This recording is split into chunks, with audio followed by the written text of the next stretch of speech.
लग्नानंतर होईलच प्रेम भाग 4. तुला काही गोष्टींचा त्याग करावाच लागेल एवढंच म्हणाला. तिला काय माहिती की समोरे बसलेल्या माणसाने कधीच तिच्यावर जीव ओवाळून टाकलाय.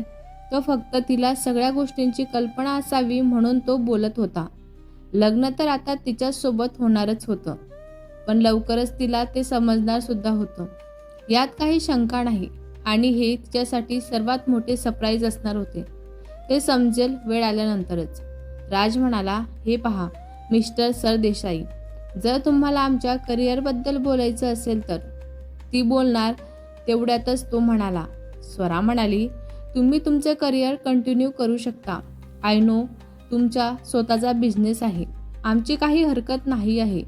इतक्या खालच्या पातळीचे विचार नाही आहेत आमचे की आम्ही तुम्हाला तुमचं काम सोडून घरी बसायला सांगू म्हणून.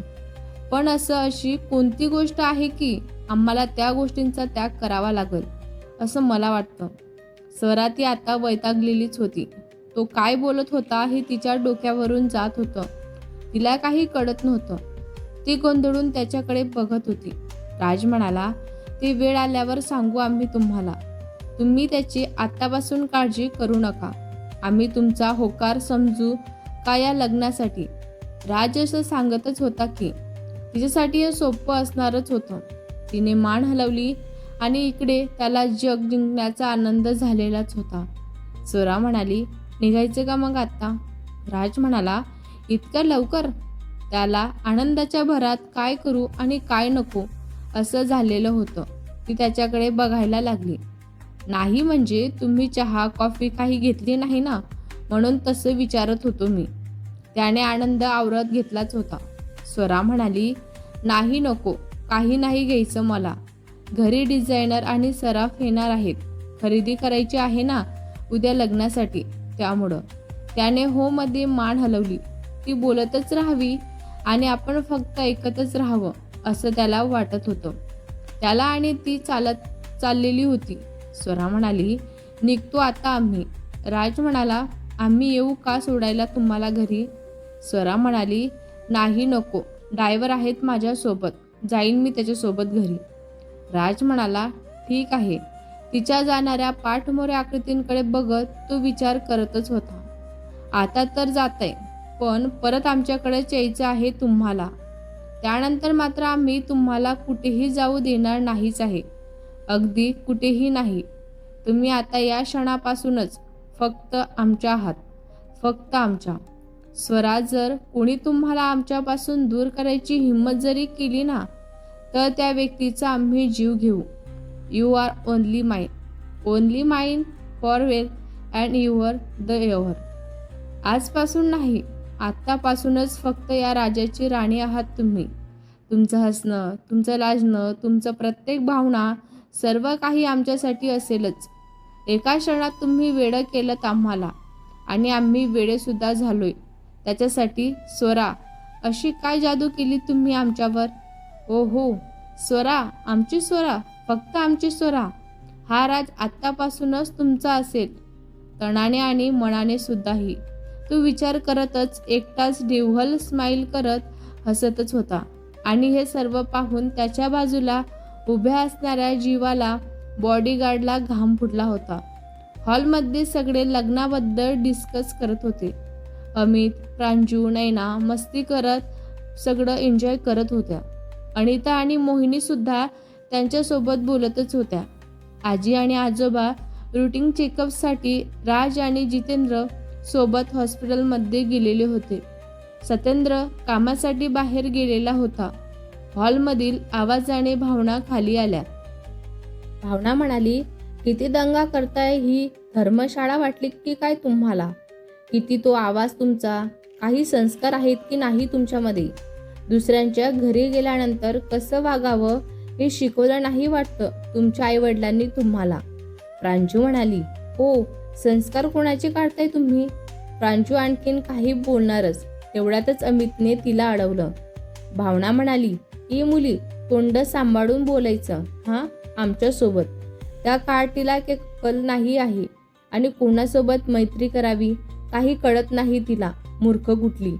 भावना बोलतच होत्या तसा प्रांजूचा शब्दगणित पारा वाढतच होता. तिने अमितचा हातातून हात सोडून घेतला आणि बोलायला सुरुवात केली. प्रांजू म्हणाली, मी म्हणजे काय? मी सोरा वाटली की काय तुम्हाला? मी सोरा आहे का असं तुम्हाला वाटतं का? आणि मी ऐकून घेणार आहे असं तुम्हाला तरी वाटतं का? स्वतःच्या आईबापाचं ऐकून घेत नाही मी. तुम्ही कोण लागून गेलात मला बोलणाऱ्या? लांब राहायचं आमच्यापासनं. नाहीतर ही पांजू सरोदे काय चीज आहे ना, माहीत नाही मग तुम्हाला. नीट सांगते, नीट ऐकायचं. सोरामुळं शांत आहे मी, नाहीतर चांगलाच इंगा दाखवलेला असता तुम्हाला. ते कसं आहे ना, तुमच्या पोरीला तुमचा जरा जास्तच पुडका आहे. काय करणार ना मग आम्ही. पण मी नाही तशातली. मी एक घाव आणि त्याचे होतील तेवढे तुकडे करणारी आहे. सो जरा सावध राहा माझ्यापासनं. असाल तुम्ही कोणीही, पण माझ्यासमोर नाही आम्ही काय रस्त्यावर पडलेलो नाही आहोत. तुमच्यासारख्या 56 भावना खिशात घेऊन फिरते ही प्रांजू सरोदे. तुमच्या विरोधात कोर्टात केस सुद्धा करू शकते मी की तुम्ही तुमच्या मुलीला मेंटली टॉर्चर करता म्हणून. पण विषय असा आहे की साक्ष नाही देणार ना ती तुमच्या विरोधात. येथेच घोडं पेंट घात आहे. नाहीतर तुम्हाला तुमची जागा दाखवून द्यायला मला वेळ नाही लागणार. म्हणून तुम्ही लक्षात ठेवायचं, आम्ही रोज तुमच्या दाराला येत नाही आणि आम्हाला हौस सुद्धा नाही आहे. आम्हाला इथे यायची माझ्या मैत्रिणीचं लग्न आहे म्हणून आलेले आहे मी येथे. नाही तर कोणाला इंटरेस्ट नाही तुमचं हे सडलेलं तोंड बघायची. पुन्हा माझ्या वाट्याला जाऊ नका. Mind it. कारण प्रांजू दुसरी संधी कोणाला देत नाही. एवढं बोलून ती थांबली. तू भावना काही बोलणारच. तेवढ्यात अमित, मी आजीकडे जाऊन येते ग. चल नाही ना. ती निघून गेली. भावना धुसमुसत निघून गेल्या. बाकीच्या पण आपापल्या रूममध्ये निघून गेलेल्याच होत्या. थोड्या वेळाने ती घरात आली, पण सगळीकडे शांतता पसरलेली होती. ती रूममध्ये आली तर अमित एकटाच बाल्कनीमध्ये बसलेला होता. स्वरा म्हणाली, एकटीच बाल्कनीमध्ये का बसलेले आहे तू? प्रांजू आणि नैना कुठं गेलेल्या आहेत? अमित म्हणाला, त्या दोघी प्रांजूच्या आजीकडे गेलेल्या आहेत. स्वरा म्हणाली, अमित म्हणाला, स्वरा ते बोल ना. त्याने झाला सगळा प्रकार तिला सांगितला. ते ऐकून तिने डोक्यालाच हात लावला. प्रांजू काही चुकीचं बोलली का असं मला नाही वाटत. यावर ती काहीच बोलली नाही. बरं काय झालं तेथे? तिने तिच्यातील आणि राजमधील सर्व बोलणं सांगितलेलं होतं. स्वरा म्हणाली, काही सुचत नाही मला अमित. अमित म्हणाला, तुला समजतंय ना का त्यांना आवडलेली आहे तू की नाही म्हणून? स्वरा म्हणाली, ते कसं काय रे? अमित म्हणाला, अगं पागल, हे बघ, तू निघताना त्यांना सांगितलं की मी चाललेली, त्यावर ते काय म्हणाले तुला? तिला आठवलं तशी ती शांत झाली. स्वरा म्हणाली, तुझं काहीतरीच असतं, काही पण ना. अमित म्हणाला, काय लाजतेस ग तू? स्वरा म्हणाली, गप, ते डिझायनर येतील आता. तू प्रांजू आणि नैनाला कॉल कर बरं एकदा. संध्याकाळी आजी म्हणाली, आवरा पोरींनो, घ्या पटापटा कपडे. लाडो, दागिने पसंत कर बेटा. अंगठीची डिझाईन झाली का सिलेक्ट तुझी? बाकीचं बघा. ती मेहंदी आर्टिस्ट येईल इतक्यातच. स्वराने हो मध्ये मान हलवली. आजोबा म्हणाले, मालकीनबाई, अहो घेऊ द्या की त्यांना काय हवं काय नको ते म्हणून. आजी म्हणाली, अहो आवरणार कधी मग? आजोबा म्हणालेत, होईल सगळं वेळेवर, तू नको काळजी करूस. आजी मान हलवली. मोहिनी म्हणाली, अहो त्याने त्यांचं डोकं मोबाईलमधून वर काढून पाहिलं तर ती त्याला साडी दाखवत होती. त्याने त्याच्या हाताच्या बोटांनी छान सांगितलं. तसं तिच्या चेहऱ्यांवर मोगरा फुलला. मोगरा फुलला, मोगरा फुलला गाणं ऐकू आलं. तसं तिने वळून पाहिलं तर स्वरा गाणं गुणगुणत होती तिच्या कानामध्ये. लाडो, तुम्ही पण ना. मोहिनी लाजली. खरेदी झाली तसं मेहंदी काढायला सुरुवात झाली. सगळे तिला राजच्या नावाने चिडवतच होते. ती लाजत एन्जॉय करत होती. संध्याकाळी शावरचं थंड पाणी अंगांवर पडलं तसं त्याने त्याचे लाल झालेले डोळे उघडले. शावर बंद करून तो आरशांसमोर उभा राहिला. त्याने स्वतःचं प्रतिबिंब आरशांमध्ये पाहिलं. त्याची पिवळदार शरीराष्टी फुललेले बायसेप उठून दिसत होते. फ्रेश होऊन तो बाहेर आला. तितक्यातच दरवाज्यांवर थाप पडली. दादासाहेब, भाऊसाहेबांनी तुम्हाला त्यांच्या स्टडी रूममध्ये बोलावलेलं आहे. लवकर या. गोपाल भाऊसाहेबांचा निरोप घेऊन आलेला होता. राज म्हणाला, आलो म्हणून सांगा त्यांना. राज म्हणाला, तसा हो हो म्हणत तो निघून गेला. भाऊसाहेबांची स्टडी रूममध्ये जाऊन तुम्ही बोलावलत का आम्हाला? भाऊसाहेब म्हणाले, राज, हो या ना बसा. तो त्याच्यासमोर खुर्चीत जाऊन बसला होता. भाऊसाहेब म्हणालेत, मग काय ठरलं का तुमचं? भेटलात की नाही तुम्ही त्यांना? राज म्हणाला, हो, आम्ही तयार आहोत लग्नासाठी. तसं भाऊसाहेबांच्या चेहऱ्यांवर आनंद पसरलेला होता. ते उठून उभे राहिले आणि त्यांनी राजला एकदम घट्ट मिठी मारली. आम्हाला फार आनंद झालेला आहे आज. भाऊसाहेब त्यांच्या या रिॲक्शनवर राजला काय प्रतिक्रिया द्यावी समजत नव्हते. कळायला लागल्यापासून तो शिक्षणासाठी बाहेरच होता.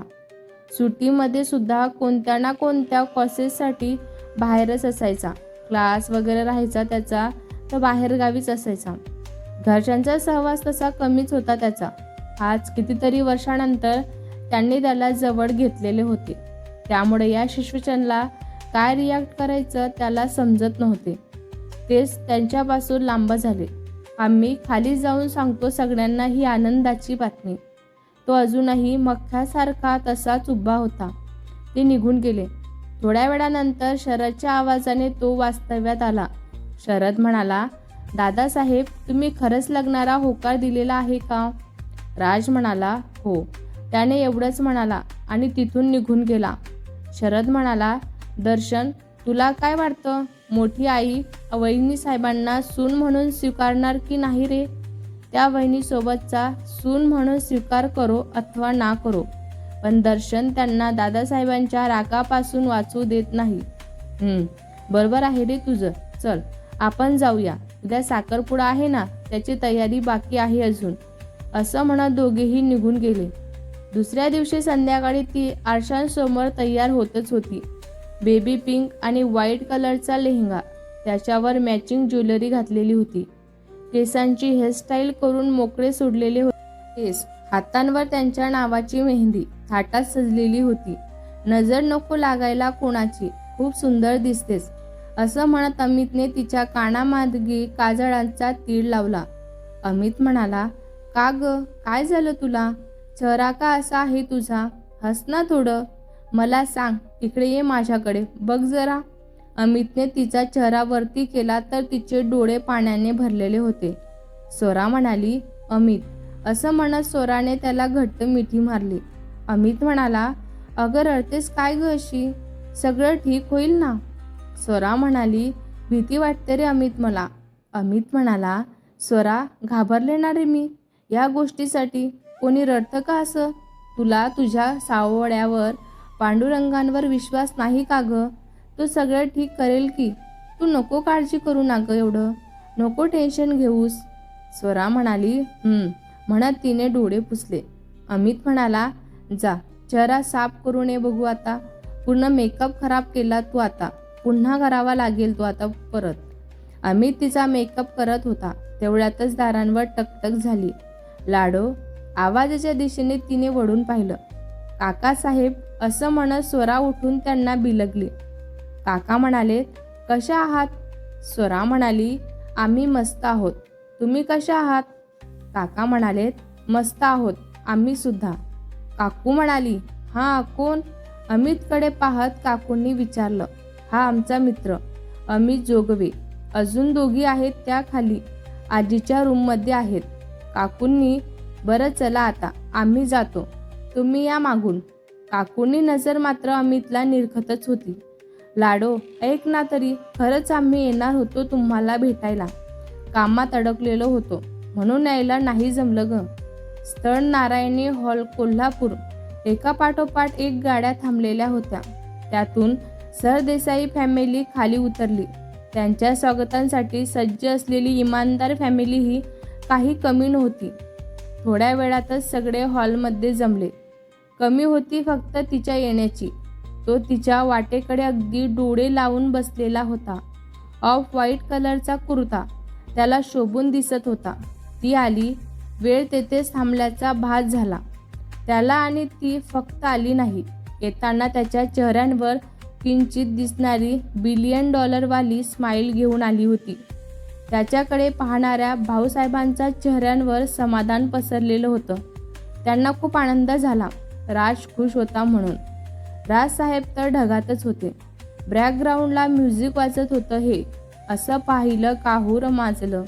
जीवात जीव विखरला. मन झुलू लागलं. आभाळी पांगलं सपान डोळी. सजलराजने त्याला हलवलं. तेव्हा समजलं की आपण काय करत होतो. सगळे त्यालाच पाहत होते. राज, लक्ष कुठं आहे रे तुझं? लाडो केव्हाची वाट पाहते तुझी. चल पटकन. त्याने केसात हात फिरवला आणि त्याच्यासोबत स्टेजवर आला. दोघे एकमेकांना चोरून चोरून पाहतच होते. चला आता एकमेकांना अंगठी घाला. गुरुजींच्या सांगण्याप्रमाणे त्याने तिचा हात हातात घेतला. ते पाहून आरतीने भुया उचवल्या. राजने स्वराच्या हातात अंगुठी घातली. तसं तिच्या चेहऱ्यावर मोगऱ्याचा काय, सगळ्या फुलांची बाग उमललेली होती. आणि इकडे परत एकदा राजची विकेट पडली. तिने सुद्धा मग लाजत लाजतच त्याचा हात हातात घेतला आणि अंगठी घातली. सगळ्या हॉलमध्ये टाळ्यांचा आवाज घुमत होता. राज आणि स्वराच्या चेहऱ्यांवरचा आनंद पाहून आपण घेतलेला निर्णय योग्य असल्याची खात्री जितेंद्र आणि प्रदीप या दोघांना सुद्धा झालीच होती. पण त्यांचा आनंद पाहून तेथे आरती आणि भावना या दोघींचा नुसता जळफळाट होत होत्या. जळत होत्या दोघी सुद्धा. कोणीतरी होतं जे स्वराची नवीन मैत्रीण आलेली होती साखरपुड्याला. ती आल्यापासून निरखतच होती. ती मैत्रीण म्हणजे आरुषी होती. भेटूया पुढच्या भागात. हा भाग तुम्हाला कसा वाटला कमेंट करून नक्की सांगा. व्हिडिओ आवडला असल्यास लाईक करा, शेअर करा. नवीन असाल तर चॅनलला सबस्क्राईब करा. धन्यवाद.